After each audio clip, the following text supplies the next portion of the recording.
स्त्री म्हणजे माया, ममता, प्रेम, वात्सल्य, जिव्हाळा, आदरातिथ्य. स्त्री म्हणजे सासरची शान, माहेरचा अभिमान. स्त्री म्हणजे पतीची जान, सौंदर्याची खान. स्त्री म्हणजे हृदयात पाना, डोळ्यात पाणी अशी ही स्त्री असते. आणि ही स्त्री लोखंडासारखी कणखर राहिली पाहिजे. त्यासाठी लोखंडाचं अस्तित्व कमी नाही झालं पाहिजे, पण स्वतः लोखंडच आपलं अस्तित्व कमी कमी करतो. त्यामुळे सांगते की लोखंड कधी कमी होतं, ज्या वेळेला लोखंडाला गंज पकडते, थोडीशी ताम लागते, त्या वेळेला लोखंडाचं अस्तित्व कमी कमी होत जातं.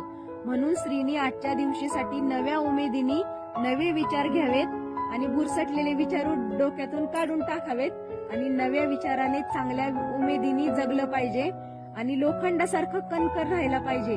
आजच्या दिवशी 8 मार्चला महिला दिनाच्या माझ्याकडून सर्वांना महिलांना हार्दिक हार्दिक शुभेच्छा.